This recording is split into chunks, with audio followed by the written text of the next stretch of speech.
Well, hello, everybody. This is Kim. I'm a member of Women Against Military Madness and SCOTA, the Solidarity Community on, wait a minute, do this, Solidarity Committee on the Americas. Yeah, it's a mouthful, but I want to thank everyone for being here today. Um, I just want to mention a few things about SCOTA. It's like our committee educates about the role of the U.S. foreign policy in the military and economic oppression and intervention throughout Latin America and the Caribbean. We are action-oriented, focusing on the challenging the U.S. hermetic policies in the region and supporting the right to self-determination for all. And we are a committee of WHAM, and WHAM is our mission is to oppose U.S. militarism and the involvement in wars. We challenge systems of harm, oppression, and exploitation, and helps build the movements of solidarity with other peace and justice groups. So, I actually just wanted to also read a land acknowledgement. It's a little different than what we're used to hearing. This land acknowledgement talks about land back. Land back means that we organize to put indigenous lands back into indigenous hands. This land we're standing on was violently stolen from the Dakota people and many generations ago, and our indigenous siblings and friends continue to suffer from lack of access to it. We know that's not right. It's not fair. And from the environmental standpoint, it's very harmful. One of the best ways we can protect our planet is making sure that the original and most marginalized inhabitants of all lands across the world are empowered to manage their own natural resources. Indigenous peoples make up just 5% of the global population, but they manage and protect roughly 25% of the world's land, including 54% of intact forests and 40% of the key biodiversity regions, ensuring that the First Nations people have access to their land, water, air, and other resources protects us all. And I think that's a good segue of what we're going to be talking today. First, I would just want to say, how are you all doing after the elections? All right. It's it's not our first rodeo, but I think it'll be a different type of rodeo, especially with all the cabinet picks that Trump is now trying to put into place.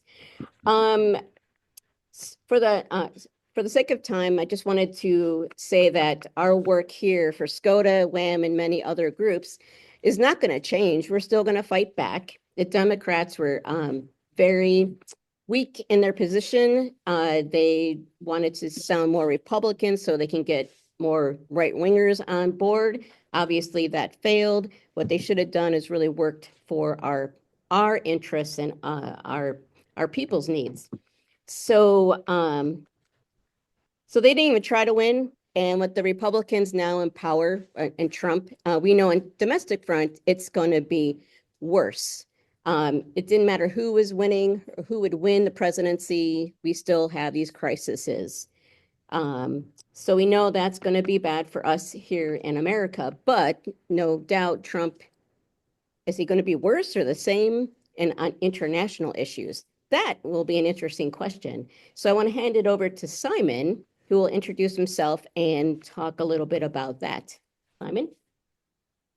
Yes, good morning, everyone. It is great to see you again, Teri, and James, nice to meet you. So today, as Kim alluded to, we're going to be speaking with support from Teri and James about trying to look forward to see what a Trump administration may do specifically in Latin America, what those policies will look like.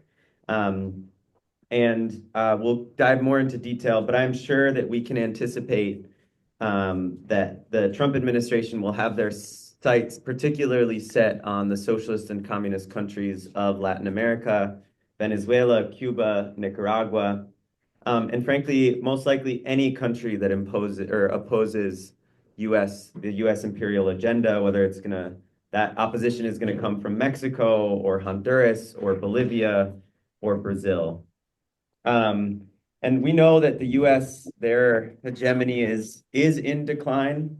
The US dollar and US power are not what they used to be, but they're still incredibly strong. And that, from my vantage point, it may be that the US will continue to rely on the areas where they are still very strong, which is in the military and in brute force. So there is a chance that this Trump administration, what it looks like is a little more brash, a little more, less suave than we see sometimes when the Democrats are in office, though we don't want to give them very much credit for their suaveness, because we know they also have, so much blood on their hands. So enough from us. I would like to introduce our two speakers, and then I will have Teri do a presentation of roughly 15 minutes. So Teri Mattson was the Latin America coordinator at Code Pink. She's led many political and social delegations to Latin America and the Caribbean countries, and has often served as an electoral observer. She's also the host of the popular resistance weekly broadcast, WTF is Going On in Latin America and the Caribbean. So thank you for joining us, Teri. And then James Jordan is from Alliance for Global Justice. His main duties include the facilitation of AFGJ's labor, ecological, and Colombia solidarity campaigns, and is a part of, or has been a part of, the team's the Prisons of Imperialism project and the Respect for Democracy campaign against U.S. interference in foreign elections. And James, when your part comes up, feel free to correct any of that intro. So with that, Teri, love to hear from you. Thank you for joining us. Thank you. What a gift to be invited to speak today. I'm so happy to see all of you, and it's been a very challenging year for me, and I'm so happy to share this morning with all of you and kind of be back in action again. So thank you for opening that door for me. There's one thing that was said in the introduction that I just love, and I have to say is probably a big part of what I'm going to talk about today, is the land back and the land back movement and natural resource sovereignty. So that is going to be kind of the major unspoken thread of what I'm going to talk about. I know I only have 15 minutes. I have a lot to say, so I've included my notes are in the chat. They're very rough outline just for me to follow, but you can follow as well. There's a lot of links to various press releases and news articles that I've included in my notes that you might want to follow up with after. I've used a wide variety of media. Some are publications that most of us probably clearly agree with. Others are from an opposing political perspective, but are necessary to read in order to understand what opposition is doing in countries we support, and also just to understand how the U.S. narrative is framing things in Latin America and the Caribbean. So it's a variety of sources that I've used. So I guess let's just start. Today is what will another Trump administration mean for Latin America and the Caribbean? I want to share with you a quote from April 17, 2019. I think all of you probably remember when John Bolton was in Miami in April of 19. And so he proudly proclaimed that the Monroe Doctrine is alive and well, while announcing the Trump administration's limits on the amount of money Cuban Americans can send to their relatives on the island and restricting U.S. travel to the country. And then, of course, later, Cuba was, under the Trump administration, was declared a state sponsor of terrorism, which the Biden administration has continued to follow. At that same meeting in 2019, Bolton also gave new life to the Monroe Doctrine and announcing fresh economic sanctions against Cuba, Nicaragua, and Venezuela, as Simon alluded to earlier. And he referred to those three countries as the Troika of Tyranny. Now, why does the U.S. see them as the Troika of Tyranny? Nicaragua, Venezuela, Cuba all have Caribbean coasts and all have naval and maritime trade with Cuba. So there's a vision of linking those three countries. It's a triangle. And, a lot of us see that as great. It's a counterweight to US domination of the Caribbean and parts of South America from there. But that's what he was referring to as the troika of tyranny.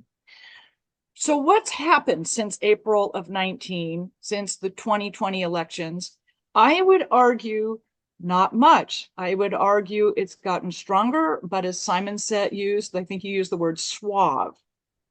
So one of the principal things that's happened this fall for me is that Laura Richardson, the general, the commander of Southcom, retired. She retired on November 7, and Admiral Halsey, not Halsey, excuse me, don't want to insult the Beatles, took over command. Yeah, James, you know what I'm talking about. The rest of you are too young. He took over command. He was the deputy military commander of Southcom under Laura Richardson. So what I want to present to you today is everything that Laura Richardson has done as U.S. Army General of Southcom. She became the leader of Southcom October 29 of 2021, retired after 40 years in the military, November 7, 2024. So I think we can look at her and her role the last 3 years in basically putting all the ducks in a row in Latin America and the Caribbean. So she's been sort of, for me, the continuity between Bolton's harsh statement in April of 19 and what the Trump administration is going to inherit and most likely accelerate given who he's choosing for his foreign policy team. So one of the things she has done, and I think all of you may have heard her in the news and on social media, is she's been very overt about natural resource domination and control by the United States and its allies. So she does not believe in she did not believe in natural resource sovereignty, nor did she want to see specifically lithium end up in the hands of the Chinese, Russians, or Iranians who do have a presence in Latin America and the Caribbean and have, some very strong allies in Nicaragua, Venezuela, and Cuba. So what has she done? She's been the most visible person, most visible U.S. representative throughout the Americas. You haven't seen the Secretary of State much. You haven't seen really anybody. It's been her, and she's been quietly working with Argentina. Under Milei, there's going to be a new U.S. naval base in Argentina. She's been continuing to work with Colombia, and James, that I will leave that for you. My understanding is there's 9 U.S. military bases in Colombia, and Colombia is also a NATO global partner. So NATO does have representation in the Americas other than the U.S. and Canada. In Ecuador, with the new president, the legislature has allowed U.S. troops into Ecuador. This is to fight, quote unquote, gang violence. This is the first time there have been U.S. troops in Ecuador since Rafael Correa was president. In Peru, we witnessed a coup in December of 2022. We recognized the removal of the democratically elected president, Pedro Castillo. There is now a coup government in place there. They have invited U.S. troops to Peru in order, under the auspices of providing security for the APEC APEC summit, excuse me. And then there's also, so contra to that, there's a Chinese port being built in Lima for trade. This is private. And then last week, I'm sure you're all aware that the United States donated, I think my notes say sold, but donated old Caltrain diesel trains to Peru. And that was done via the US State Department. Then also let's talk a little bit about Haiti. And I wish we could just do a whole episode, a whole morning coffee on Haiti, because for me personally, Haiti's the most important revolutionary country in the Americas. They were the first, as we all know, and we can never spend enough time talking about Haiti. We can never spend enough time educating the US population about Haiti, in my opinion. So what's happening in Haiti right now, as we look at where Richardson has placed and or amplified the US military presence? Southcom is currently supporting the multinational security support, that's a mouthful, mission, assisting Haitian-led efforts in and near Port-au-Prince to restore, quote unquote, security in communities impacted by widespread gang violence. Of course, gang violence is also the excuse for sending troops and accepting troops in Ecuador and other countries as well. This mission in Haiti is led by Kenya. In the past, it was led by Brazil under Lula and coordinated with the Haitian National Police. The National Police in all countries probably deserves a Saturday morning in and of itself as well, including what the police are doing in the United States. Though backed by the United Nations Security Council, it is not a UN nations operation. Personnel have been pledged by Caribbean community members, including Jamaica, Bahamas, Guyana, Barbados, and Antigua and Barbuda, as well as Bangladesh, Benin, and Chad. So that's happening in Haiti right now. So my point in sharing this with you is so that you can see what Laura Richardson via Southcom or Southcom via Laura Richardson have been doing the last 3 years in building military alliances, in expanding the US military presence throughout South America. So why are they doing this? Principally to push back on the socialist governments, the Bolton's troika of tyranny, Cuba, Nicaragua, Venezuela. So what's happened in Cuba since Trump and Biden, and what is Trump going to re-inherit? The Allenes are still in Cuba, and maybe James, you can touch on who they are and how they are being manipulated in order to call Cuba a state sponsor of terrorism. So that is still in place.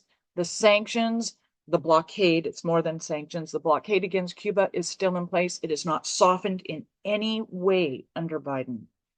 And so Trump is going to re-inherit pretty much everything that he put in place while he was president the first time.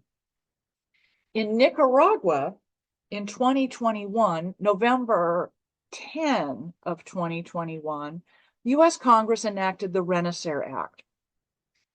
They enacted this on November 10, 2021, 3 days after the presidential elections in Nicaragua, where Daniel Ortega was reelected. I was honored to be an election observer in Nicaragua in 2021 and also to attend his inauguration in January of 2022.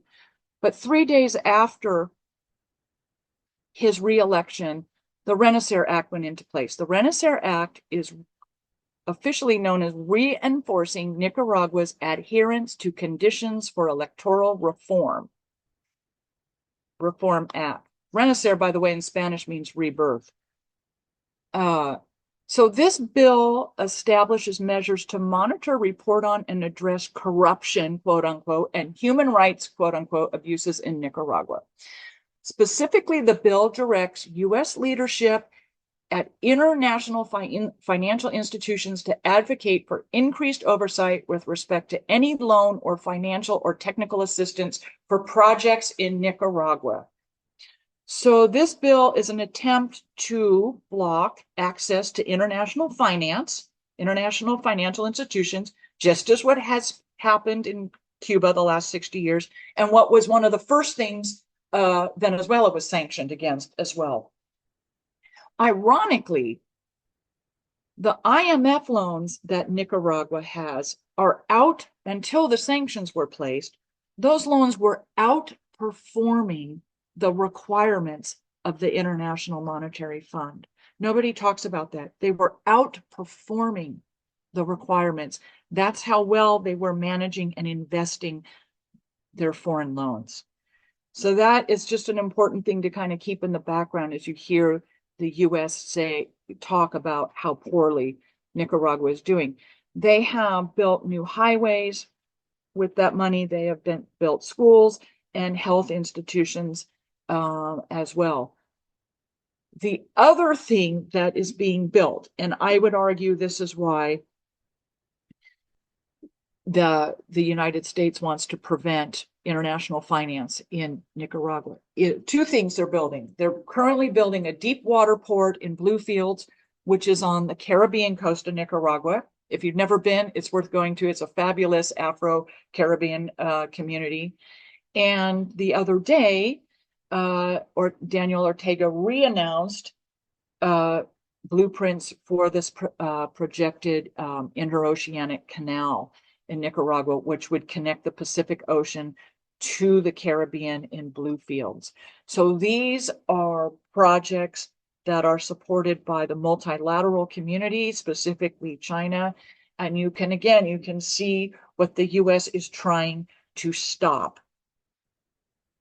And the military presence is profound. I would also say, given what's going on in Nicaragua, has a huge influence on US intervention in Honduras. And Simon, you're a good person to talk about Honduras, but there's been, since Xiomara Castro was elected, and she is a multilateral president, there have been many attempts to overthrow her government in various ways, and again, to stop this expansion of China, Belt and Road, this multilateral project of BRICS, and other and benign nations that just want to do business with all countries of their choice and not just be forced into dealing with the United States and its allies. So not everyone is BRICS oriented, not everyone is multilateral.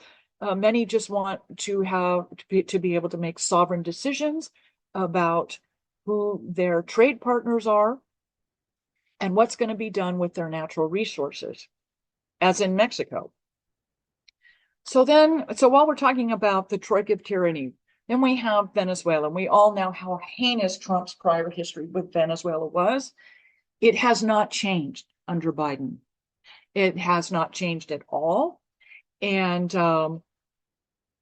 with the presidential elections in July of 2028, the US has not recognized those election results. And in fact, last week at the G20, Secretary of State Blinken recognized the opposition presidential candidate, Edmundo Gonzalez, as the proposed or recognized president of Venezuela. So you can see what the US State Department is doing in its final days and what policies are going to continue, or at the very least be inherited by Trump. And again, I would say with what we're seeing in the choices that Trump is making for his military intelligence and foreign policy team, probably much is not going to change.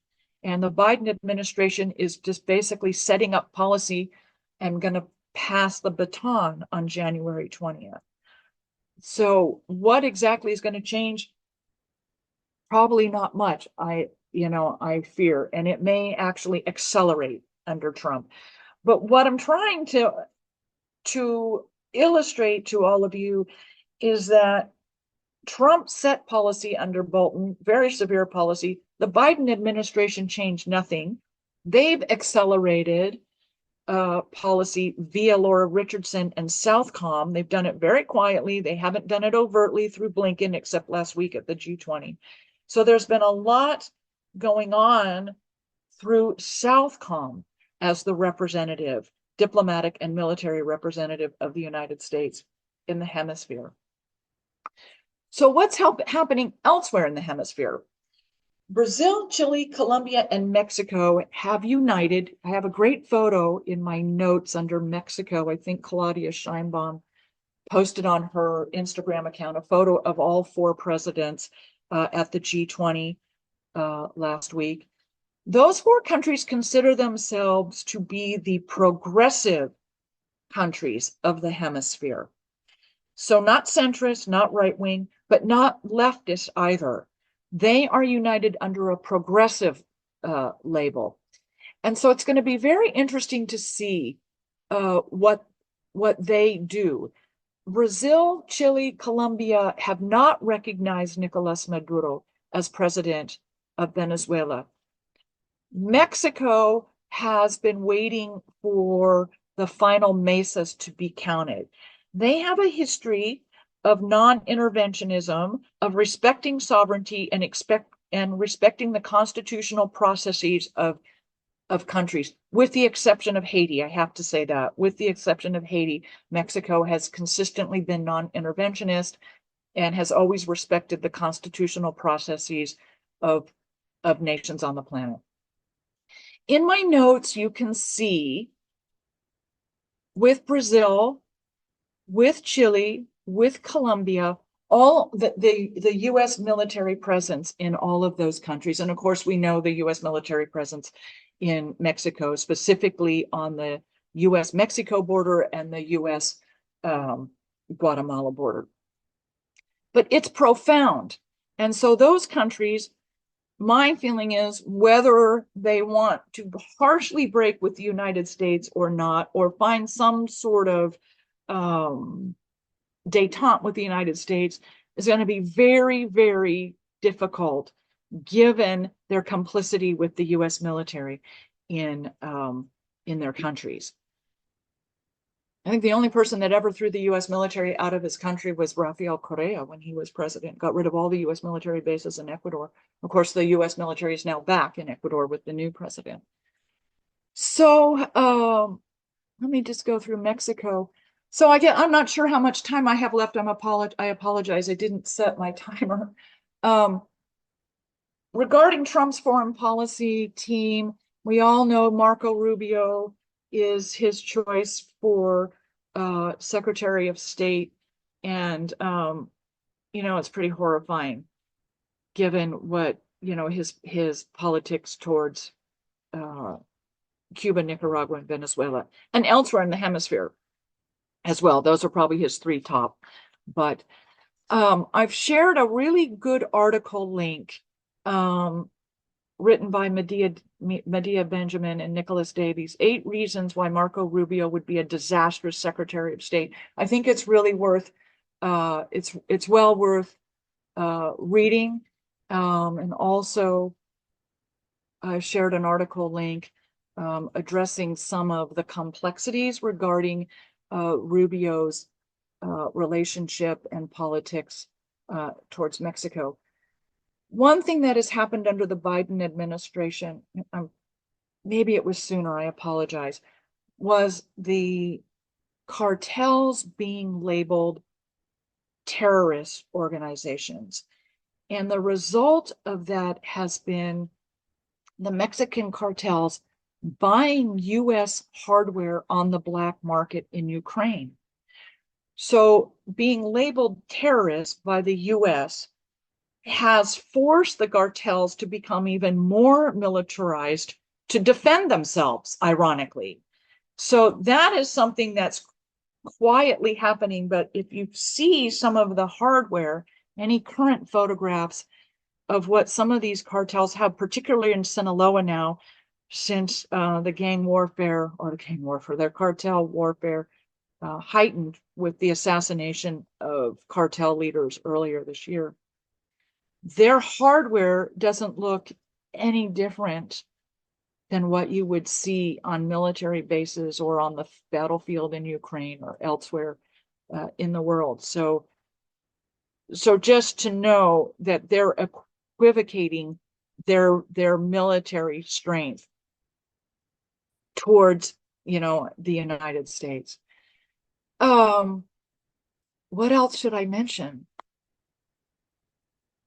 I've also included, and I know this organization is controversial, but there's a really good assessment from ASCOA under that, and I've shared the link to this as well, Trump's proposed cabinet record on Latin America, and it goes through everyone, short bios and brief history in Latin America on each of his choices.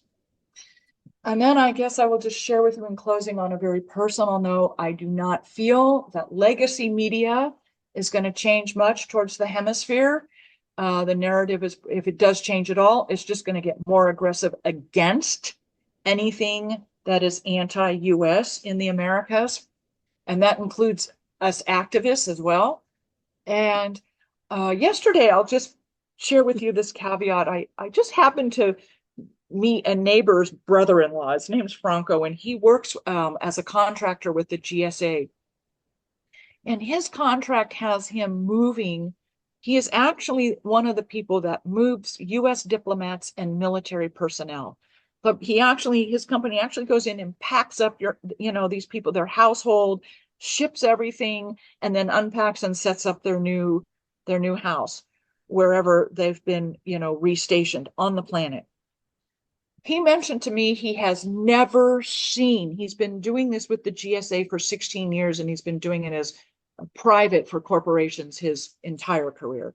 But 16 years with the GSA, he has never seen so much global repositioning of US diplomats and US military personnel in his 16 years in this job. So I think that's very, very telling that the movement, there's more personnel being moved and moved more people being moved all over the planet. So the number of personnel is increased and the number of locations is increasing. So with that, maybe I better be quiet. I have shared my notes. So if you want to see my comments in more detail, then you want to read more, all of the links are in my notes in the chat. So you can follow up more if you like. And then my understanding is we'll have a Q&A towards the end of the program as well. So thank you for the time, and it's nice to share the morning with you. And I look forward to what James has to say. Yeah.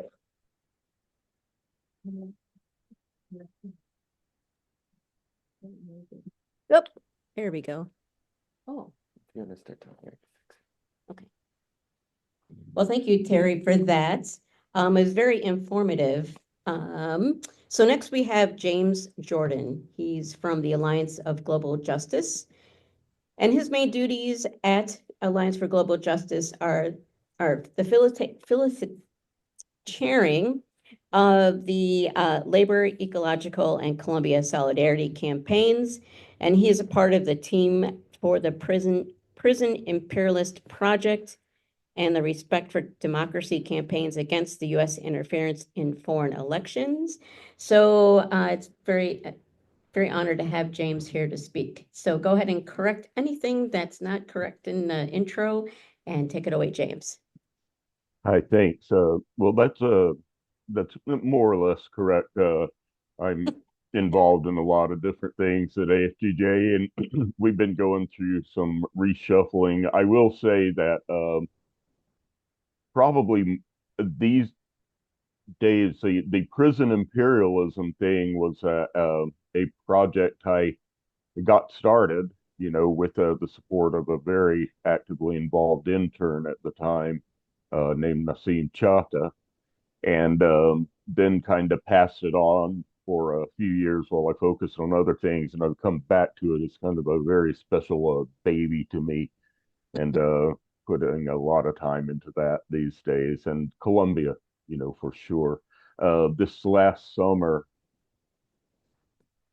and I might say winter because I had the experience. My birthday is in July, and I was in Cusco, Peru, for my birthday, and or I was in Peru for my birthday, and it was the first time I'd ever had my July birthday in the winter, so that was interesting. But this last May, June, and July, I was mostly in Colombia, very little bit in Brazil, and a good bit in Peru too, and definitely trying to pay attention to things that were going on the ground. I want to say, just as I get started, that I really, really got a lot out of Teri's presentation and was very, very informative and enjoying that. I'm not nearly so prepared today. I was away for a week, just that I took off, then came back for a staff retreat, really focused on that. And then I came out of that with COVID. So I've just gotten over COVID and been trying to slam about 3 weeks of work into 3 days. So I'm speaking a little bit. I don't have prepared uh, text or anything like that, but I do wanted to highlight some things I wanted to talk about a little bit um, as we get ready for this period we're about to go into with the second Trump presidency. And I want to say, first of all, that under the Biden presidency, and especially when I think about Colombia, where I, have the most experience and the most information, but elsewhere, what I saw at play was what I've been referring to as the tame or topple policy towards left or progressive governments and movements in Colombia. Because I saw, with regard to the Petro administration, two sides at once. And one could say that one was more led by the Republicans and the right wing in the U.S., the right wing, and that the other more with the Democrats. But really, it's an interplay. It was a complementary interplay. And I think what we've seen is pressure on the one hand to build up forces that would, in Colombia, that would like to topple the presidency of Gustavo Petro. And of course, Gustavo Petro was elected on the backs of major popular movements in Colombia. So that's the topple. But then you have an approach more from the Biden administration, which is aimed at taming. You have the Petro administration calling for an end to the drug war, uh, trying to open up relationships with Venezuela, and these can't make the U.S. and the Pentagon happy. But at the same time, he's turning around, uh, proposing putting NATO troops in the Amazon rainforest. So it's, they want to get him in line. I think that one difference we'll see with regard to Colombia, for instance, I think we'll always see that. I think that's going to be a dynamic. And we shouldn't think of U.S. intervention. It always will be. And we shouldn't think that it's really two opposing sides either, because I want to note that in Colombia, at the time that the House leadership was calling for an end to aid to Colombia for all the wrong reasons, not because they were opposing militarism, it's because they were seeing Colombia as descending into socialism. In fact, they had a conference about that at the House, about Colombia's descent into socialism. And the Biden administration sent, witnesses to it to back up their policies or their this whole conference, not necessarily every policy, but it's just vital to understand that it's not like one side's trying to topple, one side's trying to tame. They're keeping both avenues open, and I think that's been the general attitude or approach towards Latin America. But I think under a Trump administration, one thing about the Trump administration is that he certainly didn't gut institutions like the National Endowment for Democracy, but he didn't support them as much as previous Republicans and Democratic parties have supported them, didn't fund them quite so aggressively. And I think that one of the differences with the Trump administration is actually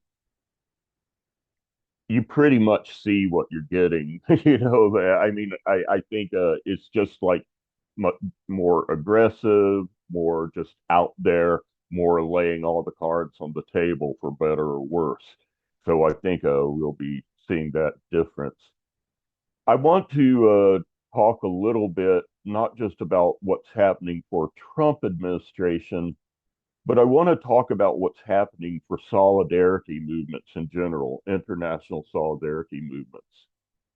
And I think definitely the Alliance for Global Justice is going through a great deal of just, disruptions having to do with assaults on our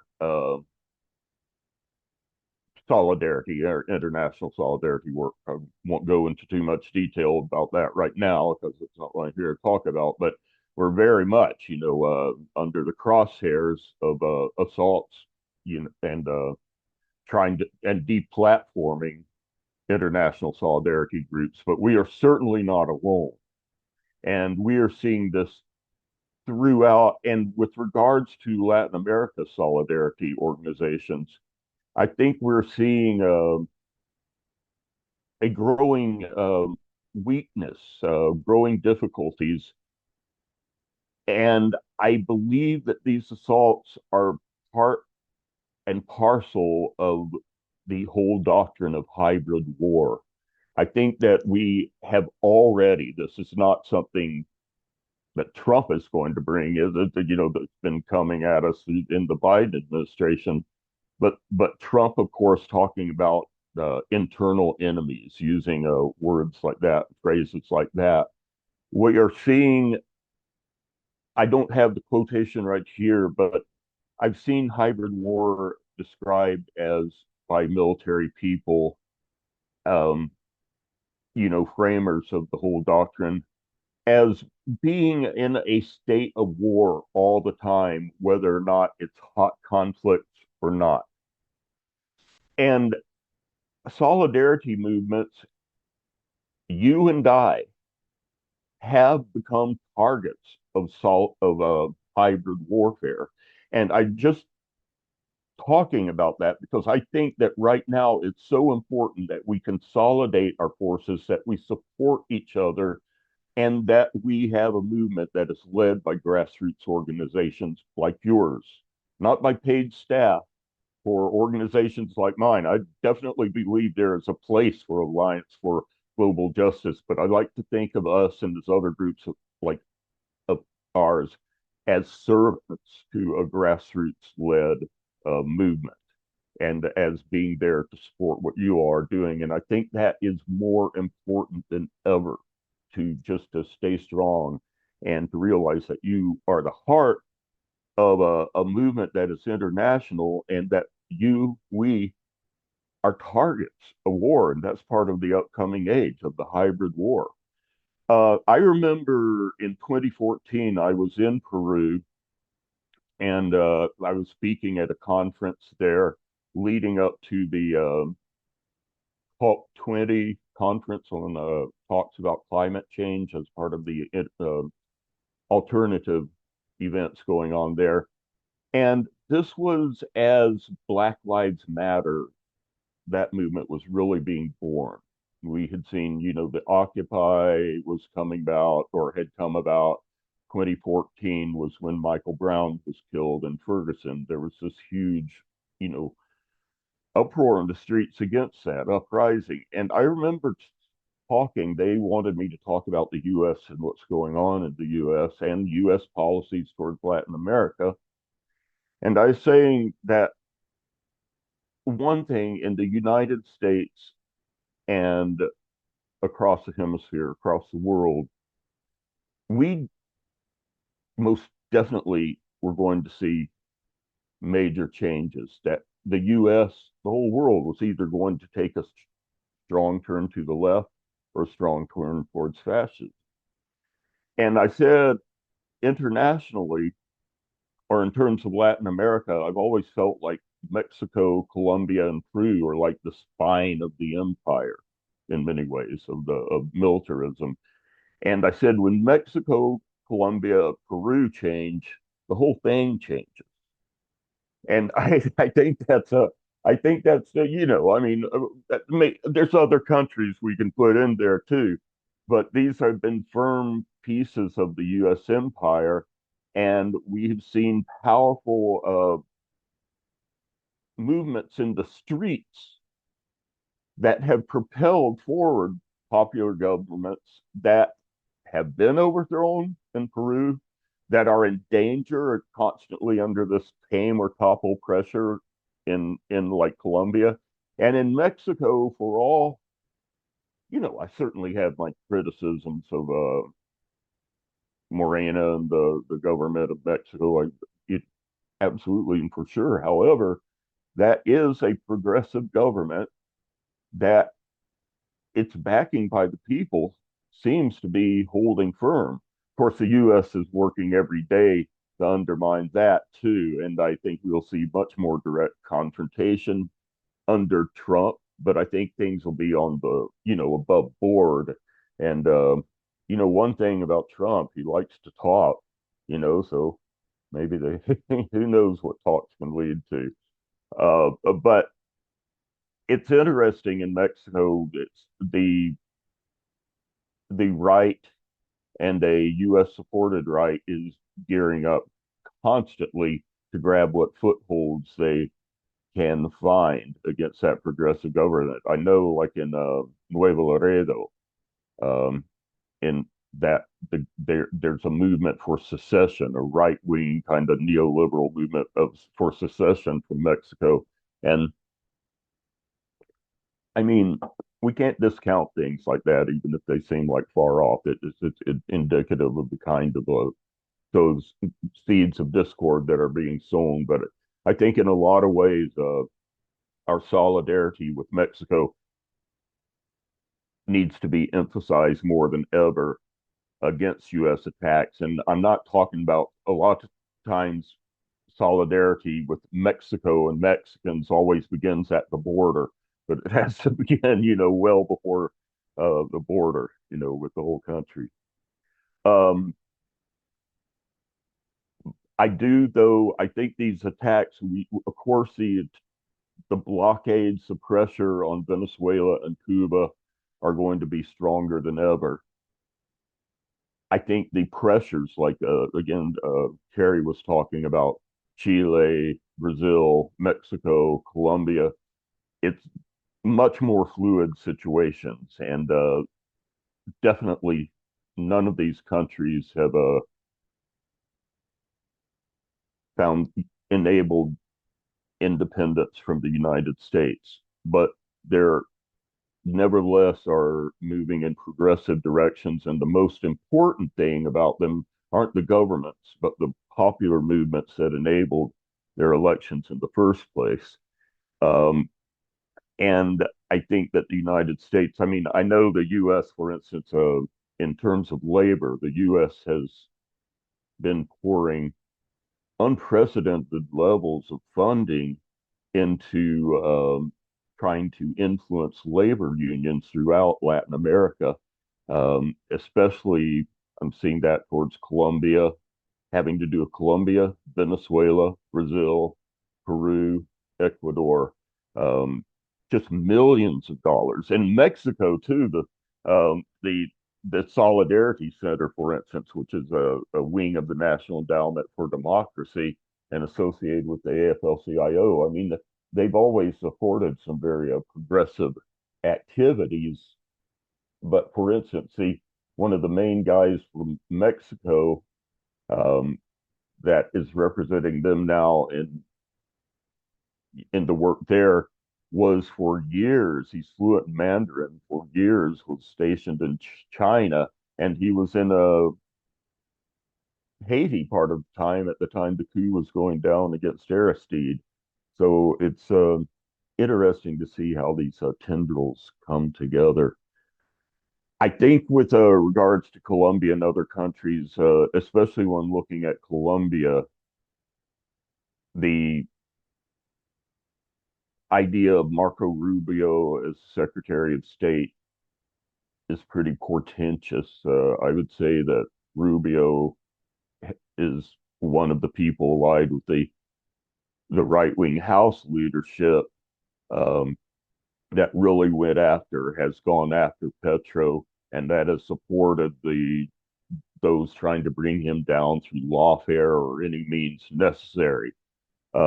So I think that's pretty portentous. I think has he basically regards Gustavo Petro as a communist or a socialist. Gustavo Petro is absolutely not a communist, but I mean, I just think that he has a real particular dislike for Petro and for the Colombian broad left.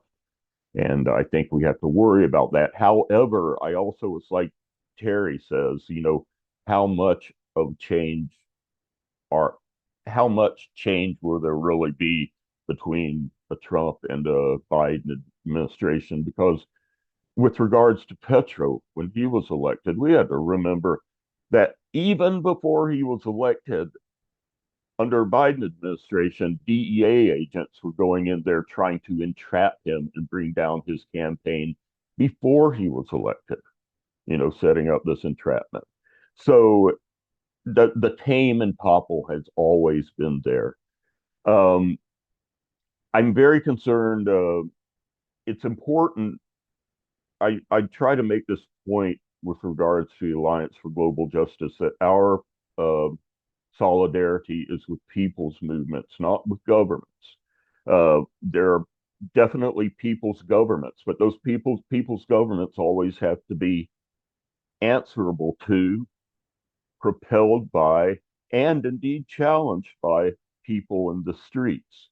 And with regards to Colombia, for instance, Petro puts himself in danger in the same way, like when we saw Pedro Castillo overthrown in Peru.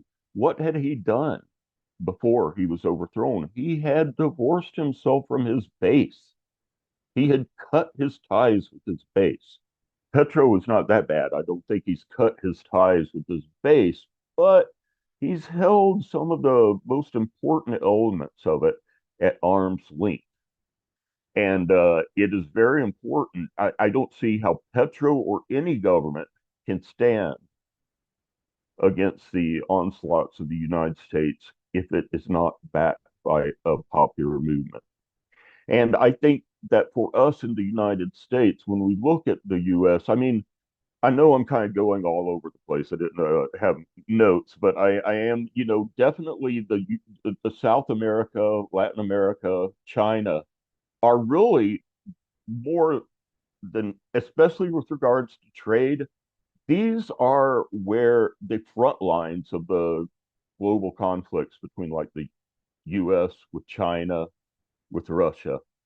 China has surpassed the US as the leading trading partner in South America, not in all of Latin America, but in South America, definitely in Peru, for instance. And one thinks of Peru as being so thoroughly aligned with the United States, which it is.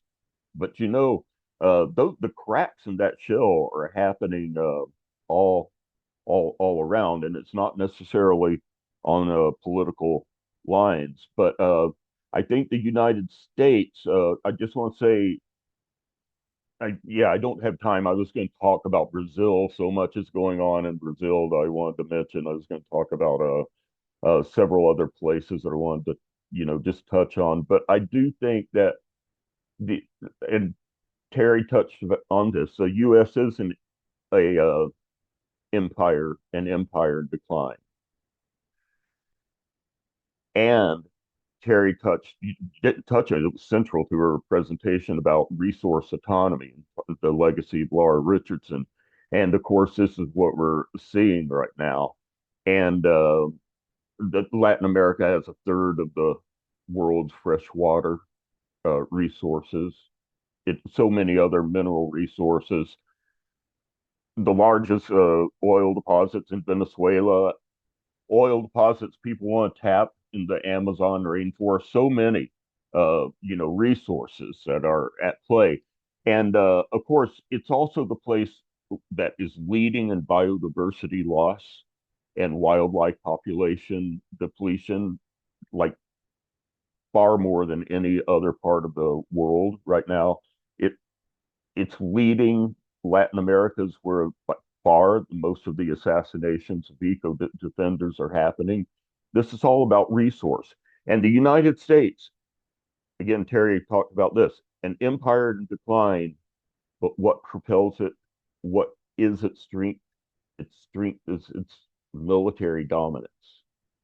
And I want to say that we're seeing, for instance, Peru, again, the concentration of bases in Colombia and Peru and elsewhere, the re-entry into Ecuador, the new base proposed for Argentina, all of this, but definitely a concentration in Colombia and Peru.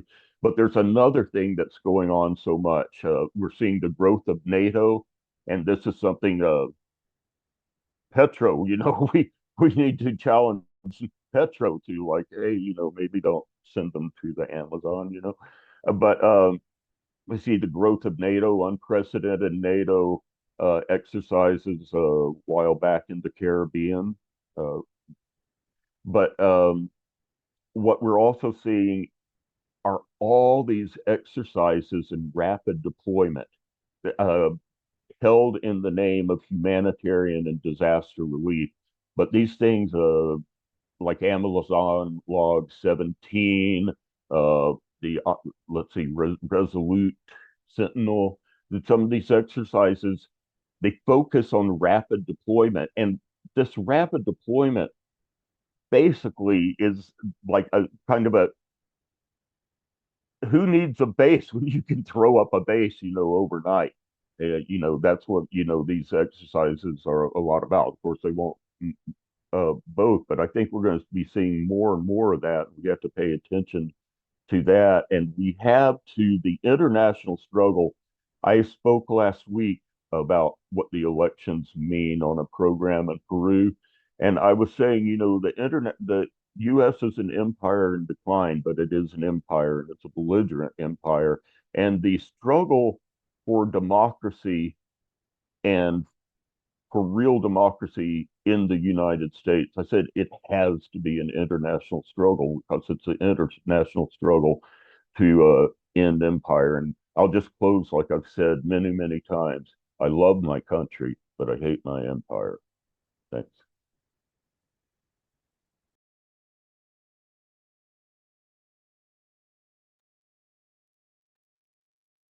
Can I comment on something?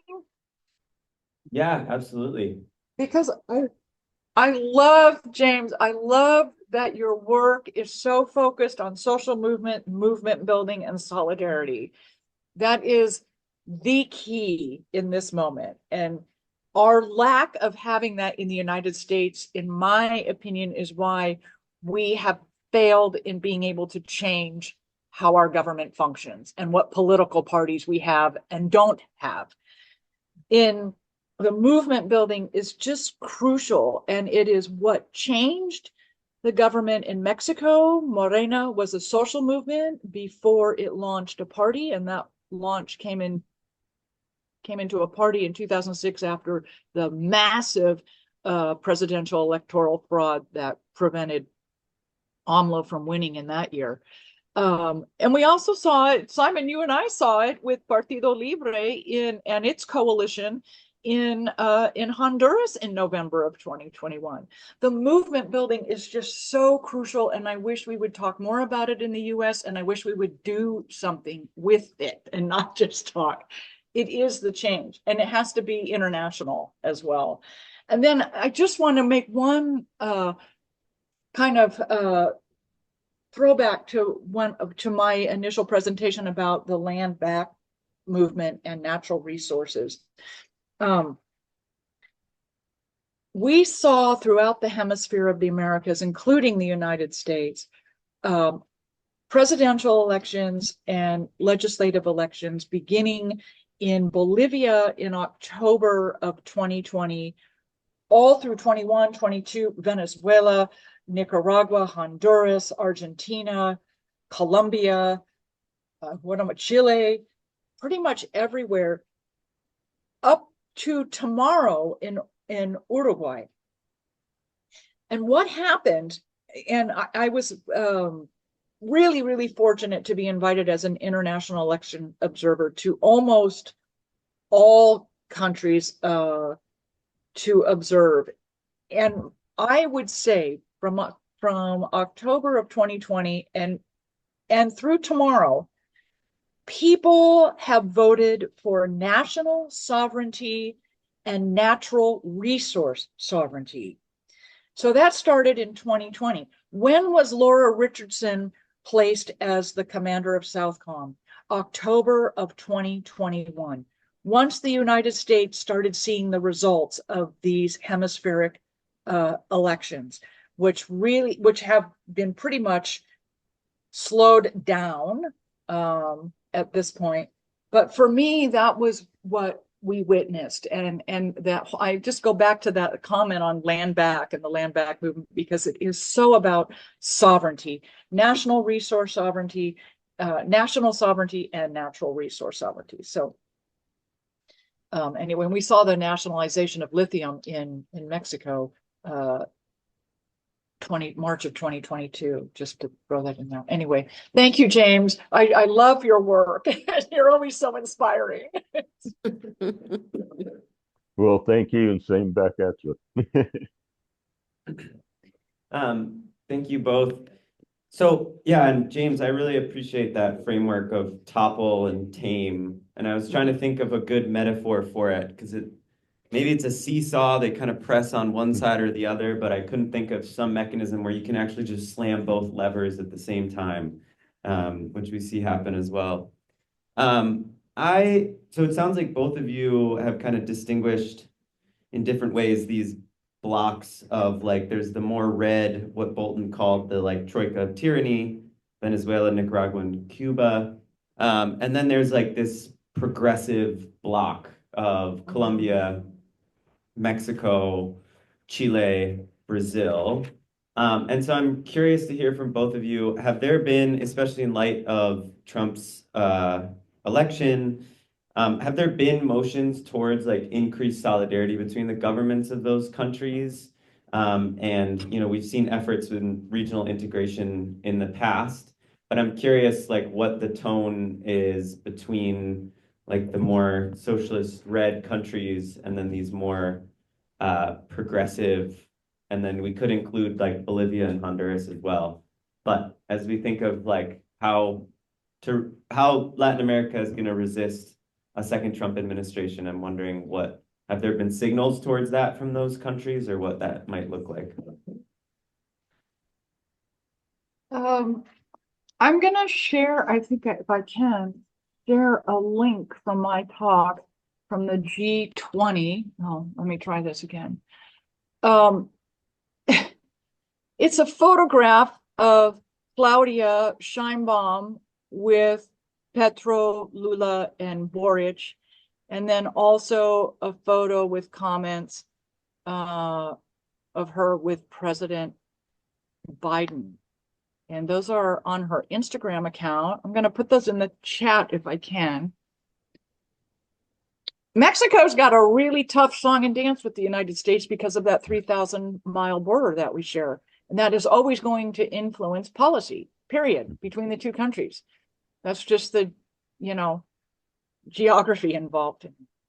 Let me see if I can share these. There we go.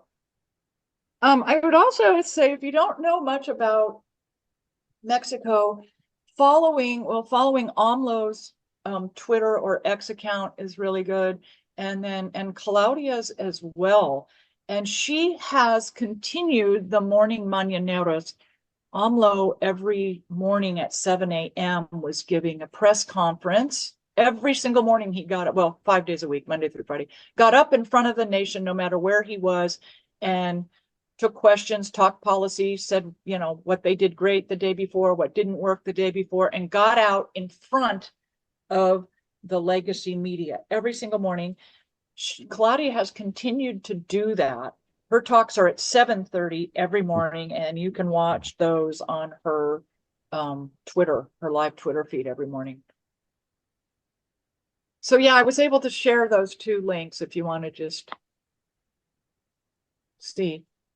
I think they're in there.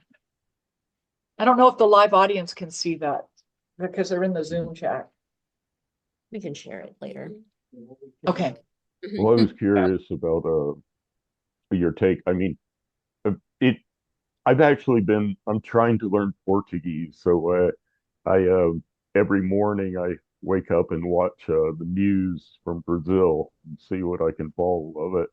But I've just been learning so much about what a polarized situation it is there. I don't know if folks know Mm. Bolsonaro has just been indicted with some 30 something more other people for, coup plans against Lula. But it's a very tenuous situation. But I mean, I think there's lots of levels and places and means by which they communicate and have to do with each other. I think, unfortunately, that they've been coming together in a problematic way towards Venezuela right now, and the Lula's, veto of the entry of Venezuela into BRICS is incomprehensible. And I actually don't have very much to say about that, but I was wondering, Terry, if you had any comments about that. Well, let me see something. I think I have, let me just check my notes because I did include that as Mhm. you know,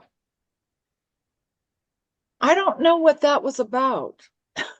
And I think a lot of us who do Venezuela solidarity work were really like, so, it could simply, well, one, Lula has not recognized the presidential electoral results of Right. July 28 in Venezuela. He has not.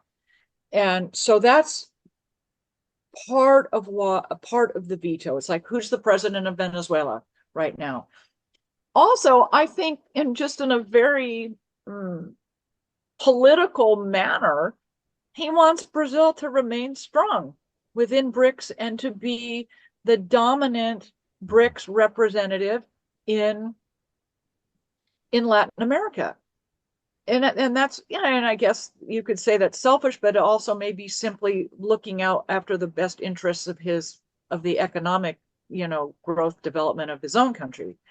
So it's hard, but also, strongly allied to the United States. I personally do not like his politics towards Haiti. So he's kind of, for me, a conundrum right now in this phase of his second presidency. He's he's he's not all that different, really. Maybe we glorified him a little too much his first time around during the first, red tide. But for me, he's a real conundrum. And I don't, and Venezuela is tricky in and of itself. Venezuela has gold, it has petroleum, it has rare earth minerals for the high tech industry. And so it would seem to me that BRICS would want to control the natural resources. I mean, not any different than, so the multilateralists want to control the resources in Venezuela versus, the United States and its allies. So What I don't really know. It's a real conundrum to me what's going on there. And the other real confusion for me and disappointment and maybe even sorrow is the better word is Bolivia in this moment. I just Yeah, well, I don't know. I don't I understand don't that one at all. I don't think any So, of us do. yeah, Yeah. I Yeah. mean, trying to figure with Brazil, I think, Brazil, they just had these municipal elections, and the right wing made a lot of advances in that. And I think that Lula's trying to do this song and dance as so many others have. Like, I think his policies, among other things, are affected by that. And I don't know if that had to do with the veto or not, if that played into it. But I do know, like, regarding the Amazon, for instance, they just passed a law about, fuels, about fuel development, and it's very big on like soy, on biofuels, which are very problematic. I was talking to someone I know from the landless movement, the MST down there, and she Mm. was talking, well, he's doing this because he's trying to keep the oil exploration out of the Amazon, but she says this is not a solution, like growing soybeans for monoculture for biocombustibles is not a solution. And I think I don't know. I don't know myself, but I think a lot of these, and I think a lot of these countries that are progressive that are in tenuous situations are trying to, you know, play some games, appease some powerful interests, but sometimes forgetting about their base, and that's where the strength is. And when that happens, they lose, you know. The difference is Mexico.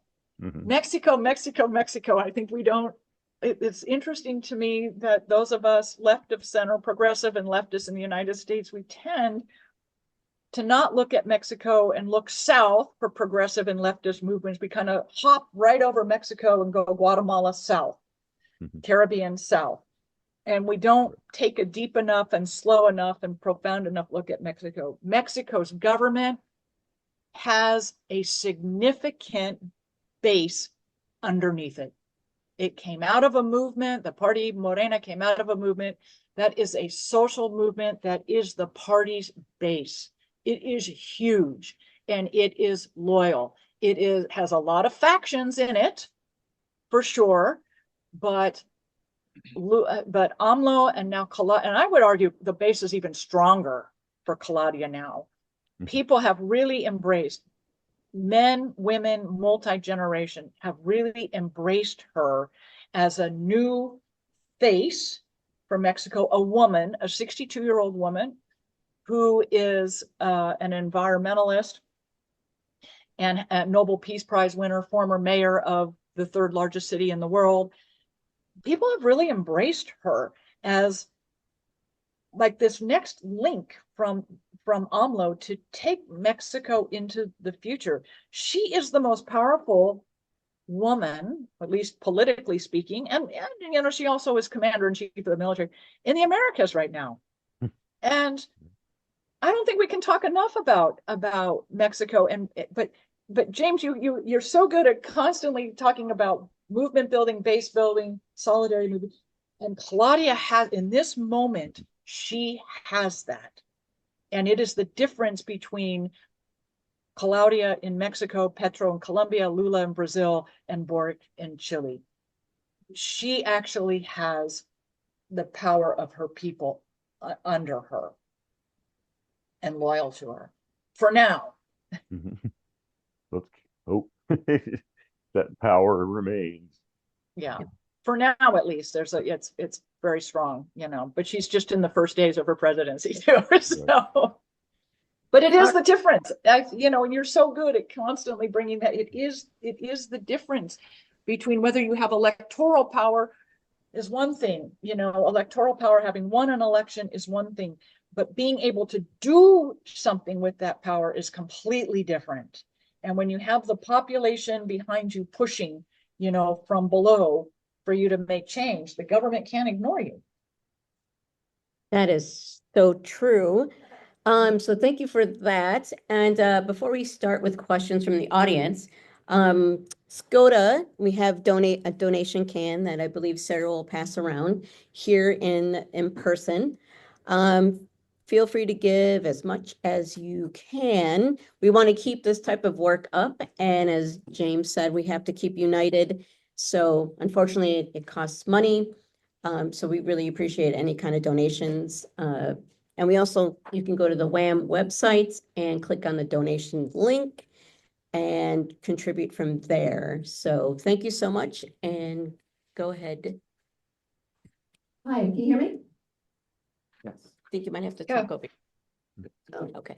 Hi, thank you for this. I really am happy that I get to take this opportunity to ask you this question, because I think it's fair to say, with the absence of a strong far left or even a left in the US, we've seen a shift to the right, and it seems like we're seeing almost a conflict between the ruling classes, where we have the Democrats who are doubling down on neoliberalism, which obviously has a history in Latin America, and the Republicans who, so we have the Democrats conserving neoliberalism, whereas we have the Republicans lurching towards a kind of neo-fascism.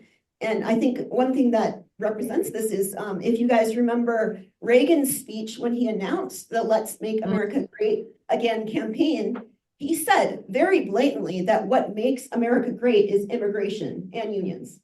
If you read the speech, it's pretty shocking how far Republicans have come on immigration. And my question to you is, I really would love to hear that the mass deportation plans were really just a campaign thing, but I do not in any way downplay the fear that this will happen. I don't understand the strategy of the Republicans in this case, because I mean, Reagan obviously was not pro-immigrant, and the ruling classes have historically used undocumented labor to split the working class and to easily exploit workers. So my question is, what is their plan in doing this mass deportation?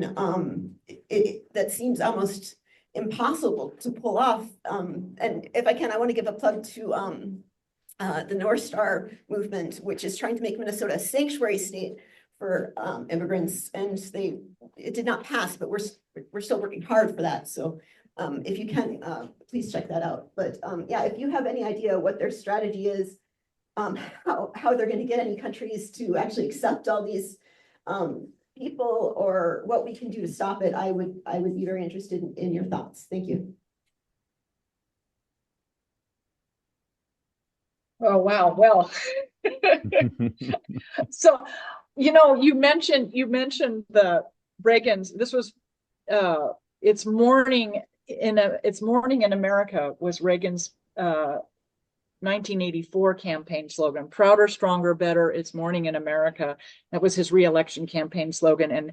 And it's so similar to Trump, Make America Great Again. I mean, when Trump launched his campaign last year, just immediately, I'm old enough to remember Reagan.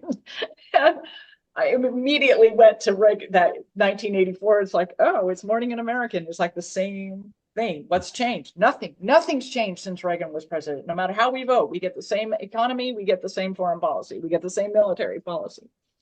I will say, on my really, really cynical days, this issue with immigration and mass deportation, there's two things. I go in this direction. There's two things happening right of center.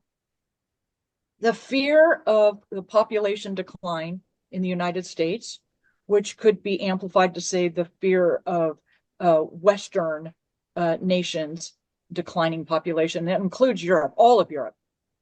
So there is this fear of the declining population of the West. And so immigration is encouraged, as it was encouraged for my grandparents, both sets of my grandparents who came in the 1910s and 20s. Although they were all from Europe, so they were welcome. Well, my Irish Catholic grandparents were not welcome. My Scandinavian grandparents were. So, but also, we can't ignore the fact that there is this robust acceleration buildup of U.S. military presence throughout the Americas. We do not have the recruitment numbers we have that we need, or that the U.S. military is looking for within our own population. We all know what happened in Puerto Rico when troops were needed, how they were promised to be made citizens if they served. If they allowed themselves to be drafted and served, they would become U.S. citizens. Well, they're still not full U.S. citizens, even though they served in the U.S. military. So on my really, really cynical days, on my days when I think the U.S. is the most heinous country on the planet, I see a lot of those people being offered, if you join the military, you can obtain citizenship when you're done with your service. And I just hope that this threat of massive deportations isn't like a form of blackmail to grow the U.S. troop strength, like we saw in the history, with the history of Puerto Rico. That's on my really, really cynical days. I really you know. And then you have a lot of people also who have legally immigrated, who are of all political perspectives and just aren't anti-immigration. They just want to have the U.S. enforce the immigration laws that are currently on the books. It's an extraordinarily complex issue. Me spending the majority of my time in Mexico, we really see the border controversy with the US and with Guatemala and all the different nationalities that pass through Mexico on their way north. Many, not just Haitians, not just Cubans, not just Venezuelans, not just Guatemalans. It's from all over the Americas heading north. I will just share something really interesting with you, or what I found very personally interesting. I spent this past summer in Tijuana receiving medical treatment, and that city is nothing like the city of my youth. It is huge. It is modernized. It is a medical tourism destination. It is the fifth most. It's in the top 5 countries in the world for cosmetic or aesthetic surgery and for cancer treatment, which is why I was there. That city is today, because of the migration, is a multi-ethnic city, much like our cities in the United States. You find people who have chosen, after waiting too long, or just ultimately just chosen for whatever reason, not to migrate north and to stay in Tijuana. The food scene in Tijuana is from all over the world. There are restaurants today in that city from all over the world because of the ethnic mix. So that's a result of US migration policy as well, that these people have chosen to stay. And it's just fascinating. It's worth just a trip across the border, especially if you live close, to just go for the day and see what's happening in that city and the multi-ethnic. It's a melting pot, quote unquote, and it's not a positive reason why the people fled their countries and went, but it is a fantastically positive result for Tijuana. What's happening there. So that's just one small, sliver in my own personal thing. But the immigration thing is just so. There's also such a huge result of climate change, which we don't talk about enough anywhere. And it's also a result of US foreign policy and economic policy that's forcing people to leave, particularly countries like Cuba and Venezuela. Mm. Thank you, Teri. And violence, which is introduced by the United States too. So, it's heartbreaking, really. Anyway, go ahead, James. Sorry. No, I mean, sorry, I didn't mean to interrupt. What is their plan? I have no idea. Can they realistically, is it, they're going to do something, but do they? What worries me, there's 2 things. First of all, I think the climate change propels what we call the expansion of the infrastructures of empire. There's the military, the bases, there's that, but we're talking about things like prisons, the infrastructure of repression and control that is exported by the United States in the forms of prisons, police militarization, and border militarization. And all of this is in large part propelled by climate change and disruption, and the movements of populations due to that, and neoliberalism, which is part and parcel of climate change, of course, And I think that if nothing else, this just represents the U.S. is going to be more, yeah, like you were talking about, militarizing the borders, recruiting more um, agents of force, and expanding the infrastructures of empire, the prisons, not just the detention centers, the police militarization. U.S. prison imperialism resulted in the first private prisons being built in Mexico, by the way, for instance. I wanted to just mention another aspect of this that very much worries me, especially from my vantage point living in southern Arizona, is not so much what the government's going to do. Well, of course, that worries me. But additionally, besides what the government's going to do, what they'll try to pull off, that is the development of paramilitary and parapolice forces in the United States.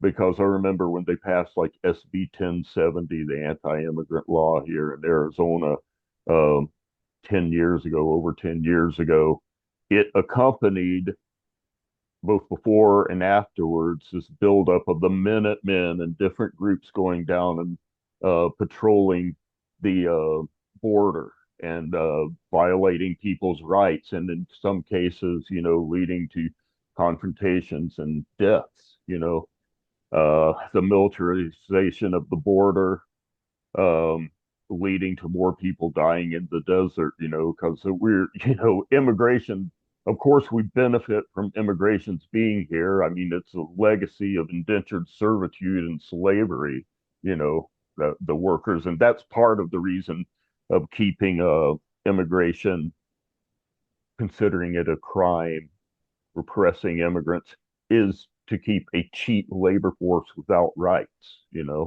That's definitely part of it. But the growth of hate acted upon by paramilitary and parapolice organizations worries me. I remember when a local, when we had groups like this showing up at our demonstrations carrying guns and having the pictures of Isabel Garcia, local immigrant rights activists, on their T-shirts in the crosshairs of a gun sight. I mean, I think I'm very worried about that sort of thing happening. I think that we have to be vigilant about the human rights abuses that are going to happen, and be vigilant about the the private groups that are going to rise up, and we have to pay a lot of attention, fight it tooth and nail every step of the way. Thank you, James. We're going to take another question in the room.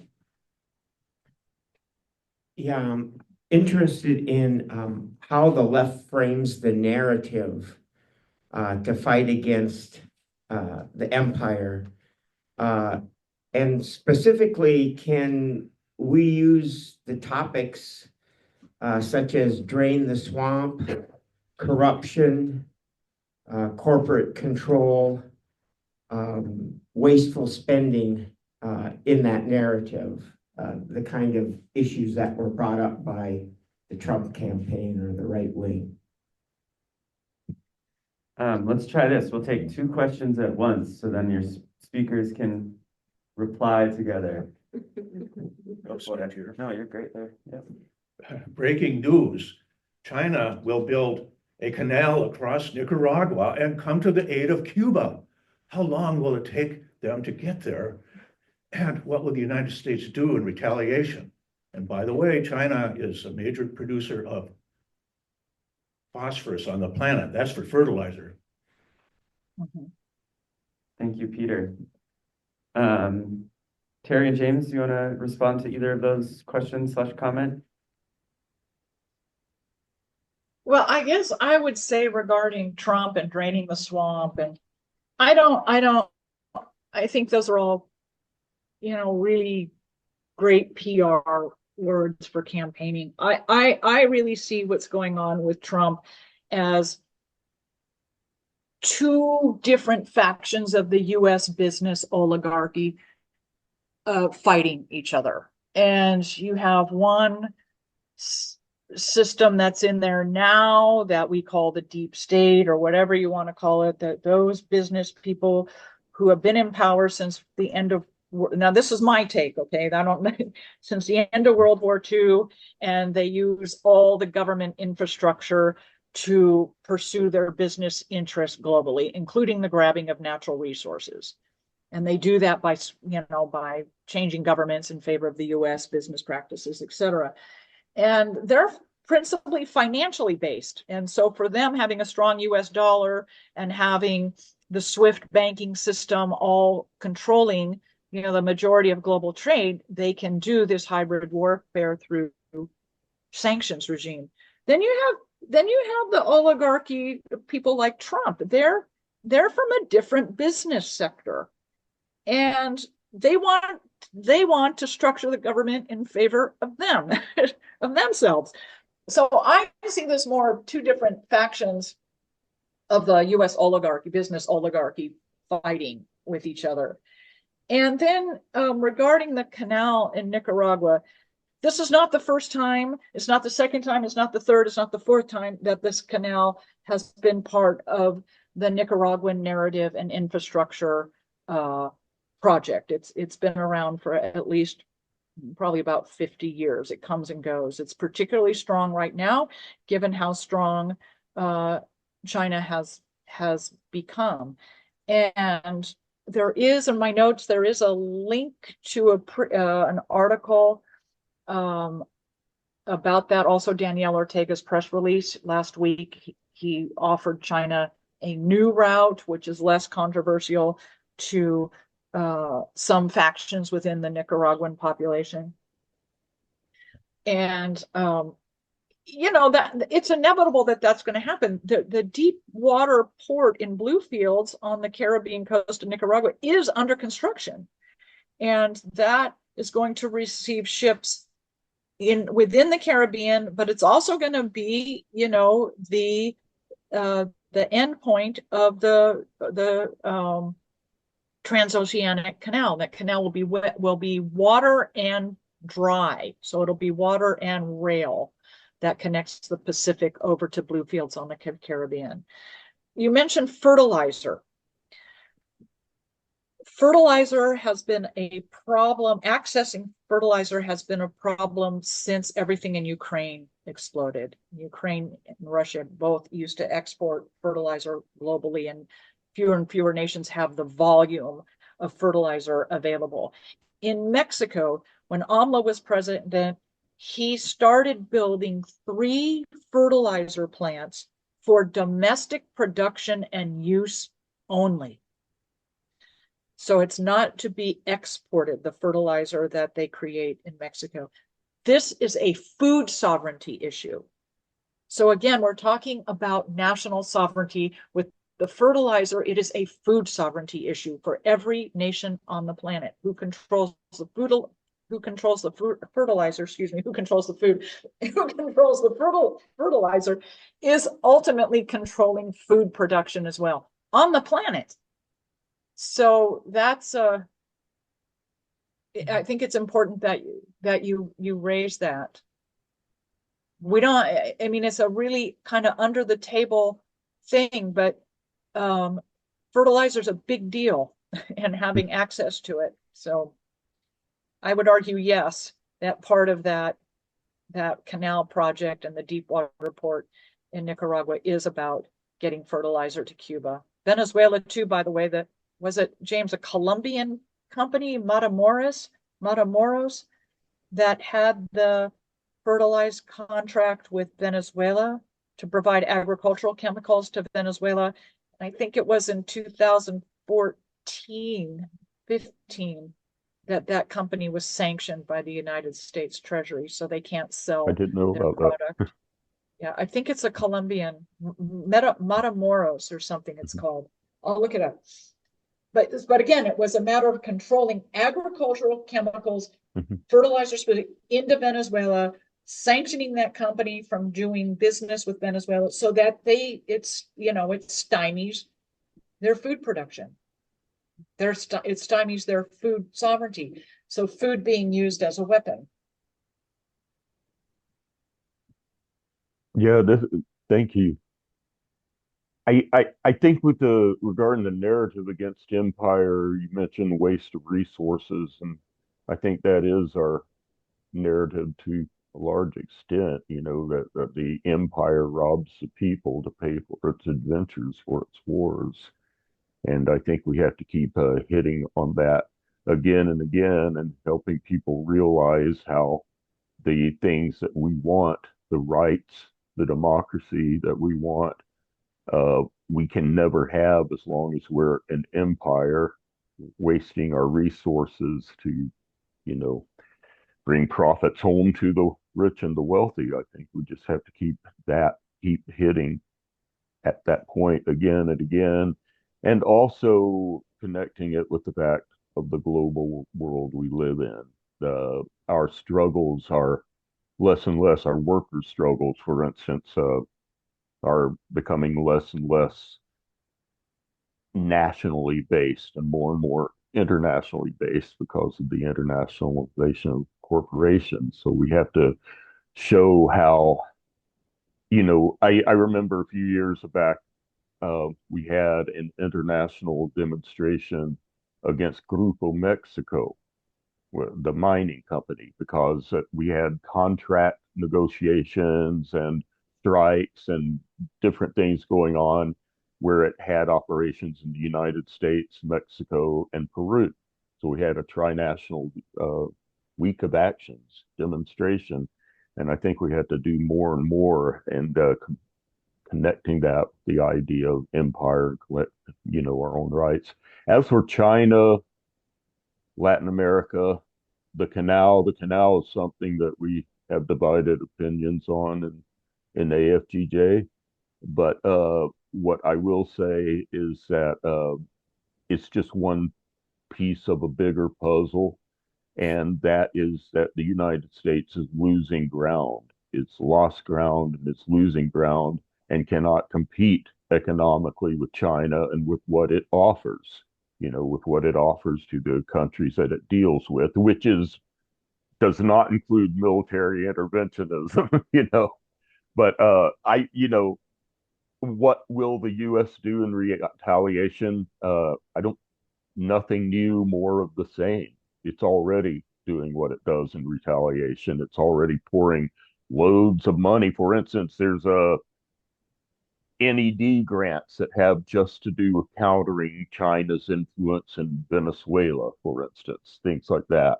But they're just going to try. But worse is what we've seen with the Biden administration. I don't know if Trump will continue this or not, but actually trying to provoke a military confrontation with China. It's like, can't beat them on trade. Let's have a war. And I mean, anyway, I think we're seeing what they do in retaliation, and what we have to do is resist the demonization of all things China. We have to be dispassionate when we talk about it. Thank you so much, James. So I do want to move us to closing. So I'm going to ask Teri, James, we want to just thank you both so much again for joining us, for your expertise. Teri, I know you named a couple other areas of interest that we could have another coffee hour, so we'd love to have you back. But I just want to invite you to, if you have any last closing remarks about what we can look forward to or what we can dread more likely with the coming Trump administration. What can we do to fight it? And what can we do to fight against what is coming? Thank you, Kim, for the optimism. Well, I'll just say that I think we can look forward to working together with each other. I was talking to a coworker yesterday, and I say, there's so much where we don't have the keys to the car, like on Facebook, internet. I said Mark Zuckerberg or somebody else holds the key to the tools we're using, and we have to use them. I'm not talking about not using them, but I said, but we're talking about cultural struggle and cultural struggle. And I was saying that's so important because we hold the keys, even if it gets co-opted, even if it gets modified. Like hip hop, punk rock, country and western, blues, jazz. None of those started in corporate boardrooms. They started with us, the people. And I just would say that what we have that they don't hold the keys to is our expression, our cultures, our connections with each other. And that's something we can look forward to and that we have to maintain in real organic ways with whatever we're confronting in the near future.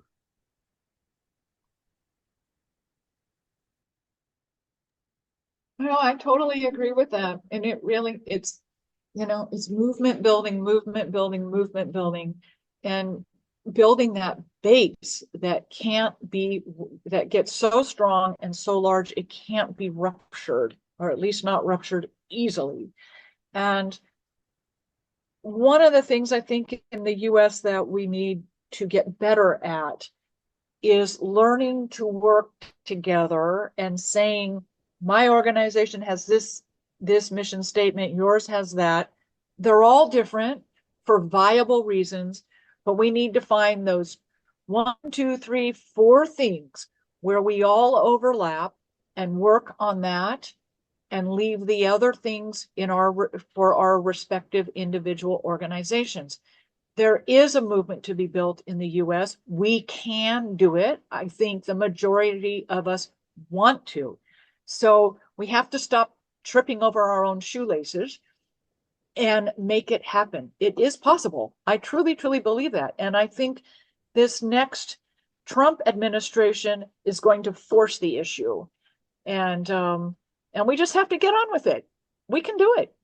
And, again, I'll just go back to James. It's just, for me, you're just such a beacon of hope about social movements, movement building, international solidarity, all of it. You're so consistent with your work and so true to it. It's really an inspiration for me. And you just have to take it over in the US, guy. Well, thank you. We can make it happen. We can. Yes, yes, we can. All right, everybody, yes, we can. Yes, we can. That's so enthusiastic. So as people are alluding to, it's we have the power, and what power is that? Is the people power. And it's true. Oh, don't we say this every 4 years? More now than ever, we need to be united. We have a lot of different ideologies, but the important thing is that we're fighting the same enemy, the empire. So speaking of fighting back and keeping together, we've got 2 actually upcoming actions that are important. One is right at 1 o'clock today. You have flyers on your table. The Anti-War Committee is having a march and rally in Northeast. It's from Lebanon to Palestine, same slaughter, same crime. Keep resisting genocide. It's today at 1 at Central Avenue and 43rd Avenue Northeast in Columbia Heights. So it's great if you all can come. There's marchers and there'll also be cars if you can't march. It's actually a really good antidote from this Trump election. When we are always together, we can uplift each other. And then we know we're not kind of standing alone in isolation trying to fight back. Speaking of fighting back again, we still have to respond to this government no matter what they're doing. And Biden's not going out quietly. He allowed the Ukraine to start shooting TACM missiles into Russia. That's escalating this proxy war the US is having with Ukraine against Russia. So Tuesday, the 26th at 5 p.m., we're going to be at Senator Klobuchar's office, and that's 1200 Washington Avenue. Because even though they may have the keys, we have the power, and we've seen throughout history that when people get together and fight back, we win. And so that's next Tuesday. You also have a flyer that I gave you I passed out through the questions session. And there's lots more going on. I actually have a list, but I think in essence of time, I wanted to highlight these 2 before the holiday weekend. And if you're on our list or any other kind of listservs that give out upcoming events. You can definitely, will see them. If you're not, please make sure you sign up in the back on the clipboard at the table.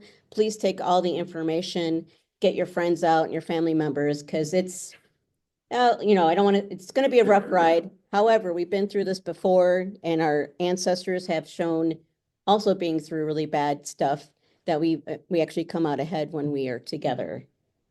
Is that uplifting enough to end this coffee hour? Let's give a round of appreciation to James and Teri.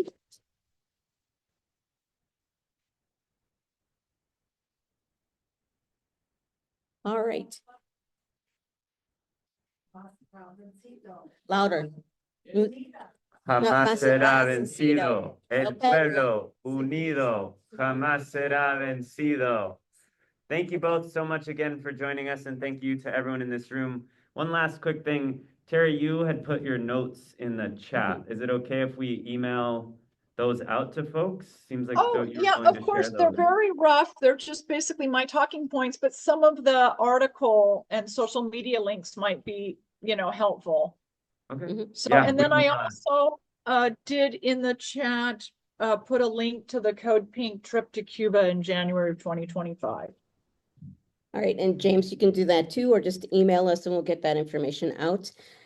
We recorded this and it'll eventually be up on our WHAM website, YouTube. No, on the WHAM YouTube page. And it currently was streamed on WHAM's Facebook page, so it's already there and will remain there. Oh. Next year. Next year or tomorrow, just to get a recap.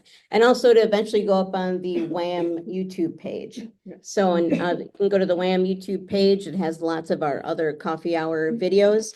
Really good information. It's always a pleasure to have you, Teri and James. So much information. It may seem overwhelming, but together we can ease the load of working together.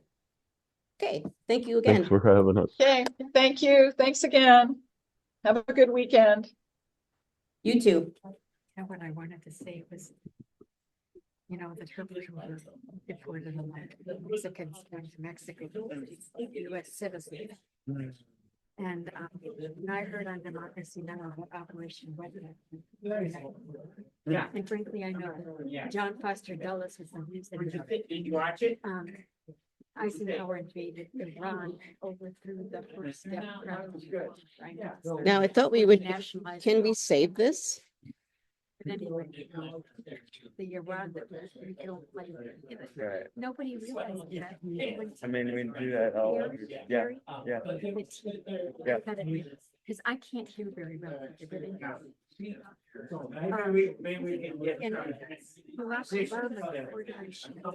And I've never seen any of these things. Not just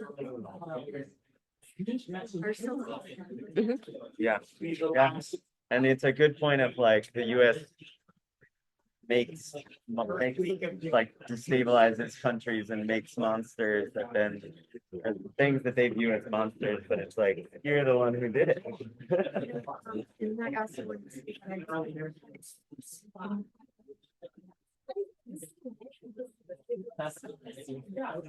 For real though. Oh.